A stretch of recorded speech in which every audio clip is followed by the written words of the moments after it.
हमारी पृथ्वी अपने अक्ष पर एक दिन में एक चक्कर लगाती है, इसके अलावा वह सूरज के चारों ओर भी चक्कर लगाती है। अब यह सामने आया है कि पृथ्वी के अपने अक्ष पर चक्कर लगाने की स्पीड बढ़ गई है। इसी वजह से धरती को अपना एक चक्कर लगाने में सबसे कम समय लगा है। हालांकि धरती ने अपना यह चक्कर पूरा करने में सामान्य से 1.59 मिलीसेकंड कम समय लगाया। यह घटना 29 जुलाई को हुई, यानी इस तारीख को धरती ने सबसे कम समय में अपनी धुरी पर एक चक्कर पूरा कर लिया। कितनी तेज है धरती के घूमने की रफ्तार? पिछले कुछ सालों में एटॉमिक घड़ियों ने यह बताया है कि अब धरती के घूमने की रफ्तार बढ़ने लगी है। इसका नतीजा यह होगा कि आने वाले 50 सालों में दिन छोटा होता जाएगा। साल 2020 में वैज्ञानिकों ने पता लगाया कि साल 1960 से कुल 28 दिन ऐसे थे जो काफी छोटे थे। हालांकि साल 2021 में ऐसा नहीं हुआ और पिछले साल की तुलना में इस साल छोटे दिन थोड़े बड़े हुए। हम हमेशा से यही पढ़ते और सुनते आए हैं कि सूर्य का एक चक्कर पूरा करने में पृथ्वी को 24 घंटे लगते हैं। अब जो वैज्ञानिकों ने बताया है वह हैरान करने वाला है। सूर्य की परिक्रमा करने का अपना रिकॉर्ड पृथ्वी खुद तोड़ रही है।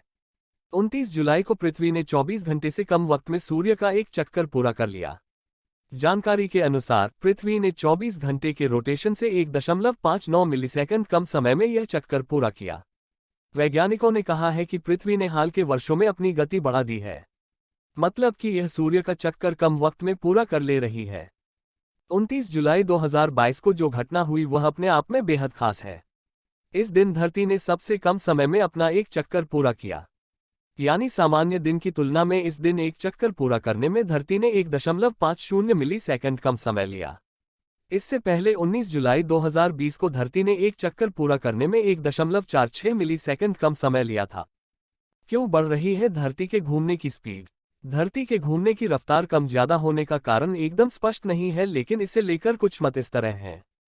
ध्रुवों पर बर्फ पिघलने से ध्रुवों का वजन कम होना, धरती के अंदर के पिघले हुए लावा की गति, धरती के अंदर के प्लेट्स की गतिविधि, धरती के भौगोलिक ध्रुवों का अपनी सतह पर घूमना।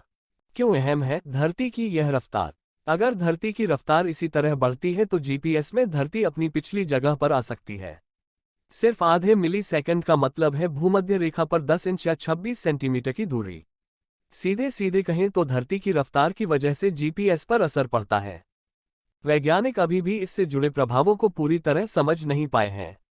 उनका कहना है कि अगर इसी स्पीड से रफ्तार बढ़ी तो 1 सेकंड को पूरा होने में 1 सदी लग जाएगा।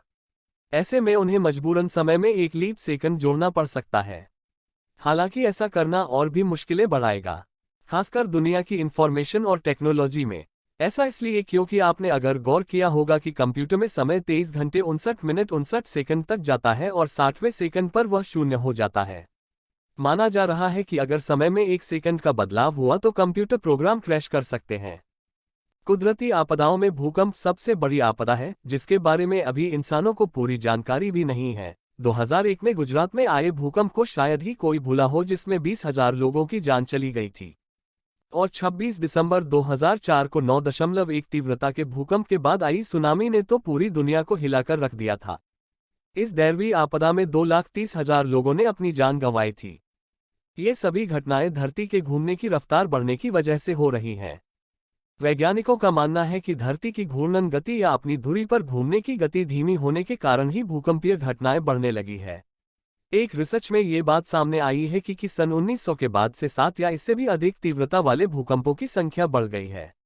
20वीं सदी के अंतिम के 5 वर्षों में पृथ्वी की घूर्णन गति में थोड़ी कमी आई तो 7 से अधिक के तीव्रता वाले भूकंपों की तादाद बढ़ गई। वैज्ञानिकों ने इसके लिए हर साल 25 से 30 तेज भूकंप दर्ज किए। इनमें 15 बड़े भूकंप माने गए। उत्तरी ध्रुव भी बदल रहा तेजी से अपनी जगह। वैज्ञानिकों ने एक अध्ययन में पाया था कि धरती पर दिशा की जानकारी देने वाला मैग्नेटिक नॉर्थ पोल भी अपनी स्थिति बदल रहा है। बीते कुछ दशकों में पृथ्वी का चुंबकीय उत्तरी ध्रुव इतनी तेजी से खिसका है कि पूर्व में लगाए गए अनुमान अब जलमार्ग के लिए सही नहीं बैठ रहे हैं। इससे जलमार्ग के जरिए होने वाले आवागमन में कई तरह की समस्याएं भी देखने को मिल रही है।